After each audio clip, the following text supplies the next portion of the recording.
Oh, Lucy, is it? Yes. Hello, my name's from Cheshire, please. So can you step in 2 seconds? Yes. Yeah, thank you.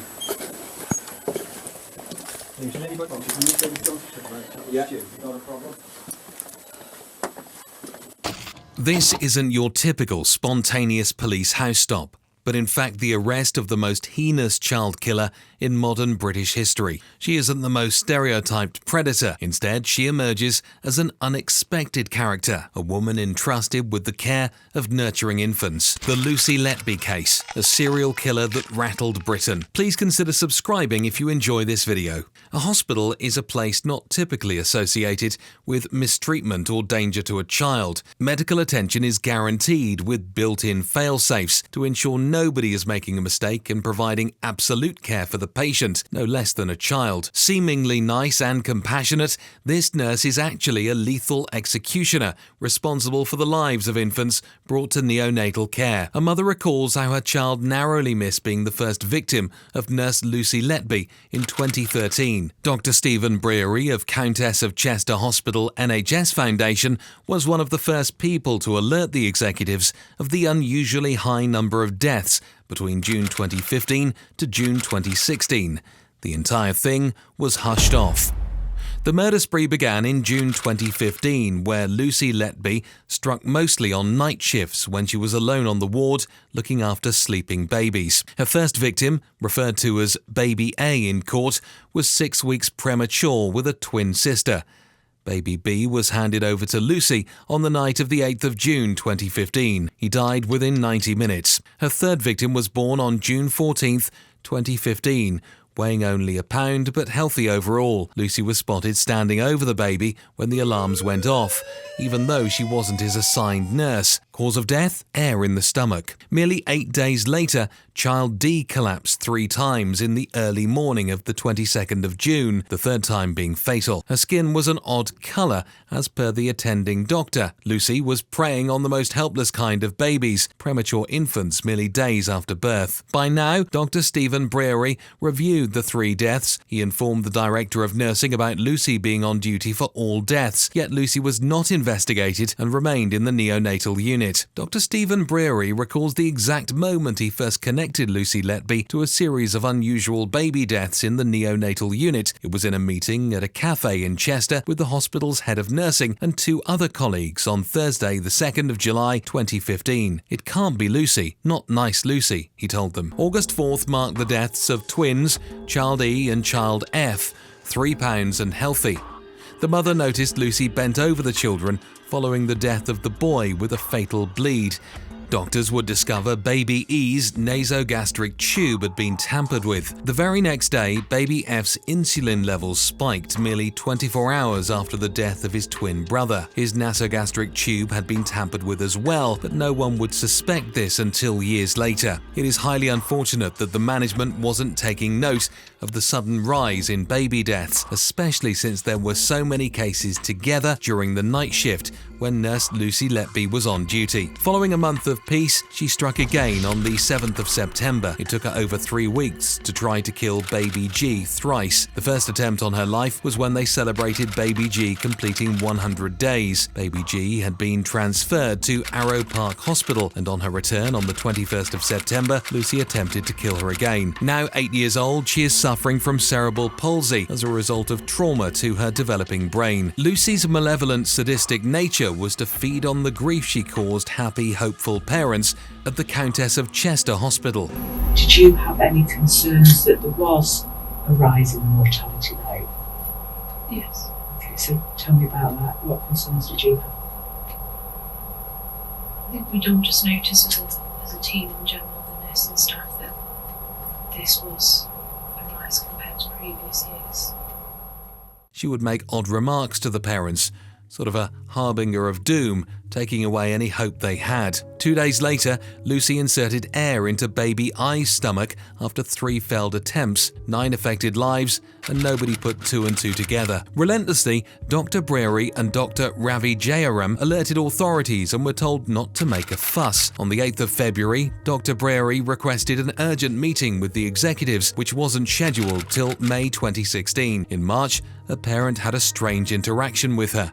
What dealing did you have with her? So relaying the information to my husband of literally of what the doctor had told me that morning, of him, how he was getting on. Like I've said, she wasn't actually ACE's nurse, so she was covering somebody's break. Overheard our conversation and felt the need to come over and tell us that I'm sorry overhearing a conversation, but I don't like parents getting, you know, their hopes up too much because you never quite know what could happen. Now, as a parent, I absolutely erupted and was like furious, like how dare you take that hope away from me? And then as a professional, I'm saying to the matron and to herself that it was completely inappropriate to take somebody. You can't speak to people like that. I'm there when people get news terminal illnesses. Never once have I ever said, oh, well, you know, I wouldn't hold out too much hope, you know, because everyone needs hope. In the meantime, Lucy Letby poisoned child L with insulin in his dextrose bag and on the 9th of April attempted to kill his twin brother, but the boy miraculously survived. The meeting finally took place on the 11th of May 2016, proving to be inconclusive as the executives believed it was a mere coincidence. On the 3rd of June 2016, she attempted to kill child N, the 14th baby to be affected by Lucy. She caused bleeding by thrusting a nasogastric tube in his throat, hoping his haemophilia would cause severe bleeding, resulting in death. It's quite clear she thought she could get away with anything, and so she was out of control. That day, Dr. Breary insisted she be removed, but to no avail. The very first thing that Tony Chambers, the chief executive, said to us, he cogitated for a few seconds and he said, well, I can see how that might be a very convenient explanation for things. And what that says to me is that he'd already decided that wasn't going on and this was us just trying to cover up. He was trying to blame you, in other words? I think so. He didn't say it explicitly then. We discussed having CCTV put onto the unit. We discussed her being supervised one-to-one with somebody watching her all the time. And then we heard that Lucy Letby had been moved to the Risk and Governance Department, so she'd been taken off the unit. Ravi Jayaram, the consultant paediatrician at the hospital, first expressed concerns to management in 2015 when more sudden and explained collapses followed before police were contacted in 2017. When Dr. Jayaram and Dr. Breary went to the management, Tony Chambers, chief executive, took the allegations very seriously, but not how you would think. He warned Dr. Jayaram, implying that this was a convenient excuse for baby deaths and that the nurse was innocent. And the nurse looking after the baby said she was popping to the delivery suite to go and talk to the parents, and she said, I've left Lucy in there babysitting.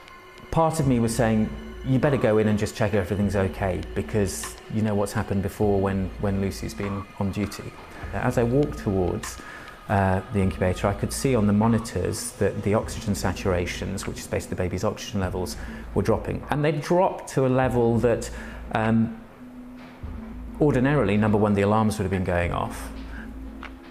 But number two, the nurse would have called for help. And Lucy Letby was standing by the top of the incubator. She didn't have her hands in the incubator. What was she doing then? Well, she was just standing there. Now, tubes become dislodged, but this was a 25-week gestation baby who wasn't kicking around, who wasn't vigorous. The only possibility was that that tube had to have been dislodged deliberately. He was forced to write a letter to her, which read, Dear Lucy, we would like to apologise for any inappropriate comments that may have been made during this difficult period. We are very sorry for the stress and upset that you have experienced in the last year. Please be reassured that patient safety has been our absolute priority during this difficult time. Police were only alerted in May 2017 and an investigation was launched, leading to shocking discoveries. The trust had been trying to sweep it all under the rug to protect their reputation. But outside investigations revealed Lucy was behind all the deaths. Lucy searched Facebook for victims' families, often within minutes of each other, seemingly hunting for grief individually. She looked them up on death anniversaries and even on Christmas Day. She defended her actions, saying she searched for various people, not just parents of babies on the unit. She had taken photographs of condolence cards that she wrote on her phone like a trophy. The most important piece of evidence are post-it notes in Lucy's handbag. They read, I killed them on purpose because I'm not good enough to care for them, and I am evil, I did this. The notes provided police with valuable insight into the serial killer nurse's mindset.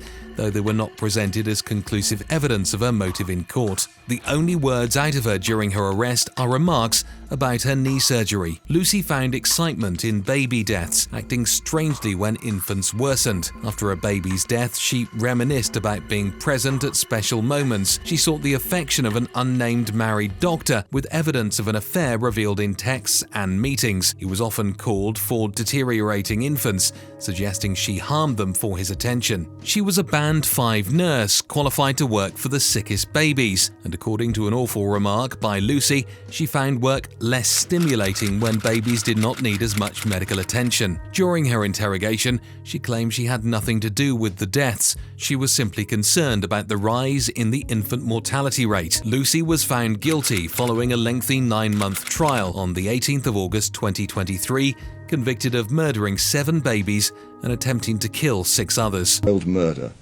involving the smallest and most vulnerable of children, knowing that your actions were causing significant physical suffering and would cause untold mental suffering. Her actions have had a devastating impact on paediatric care and the trust new parents place in hospital staff. Lucy Letby's actions are compared to Harold Shipman, a doctor who killed elderly patients. Perhaps Lucy's actions are worse, as she took away lives that hadn't been lived yet, going down in history as the worst serial killer in Britain. Please consider subscribing and click here for another video on true crime.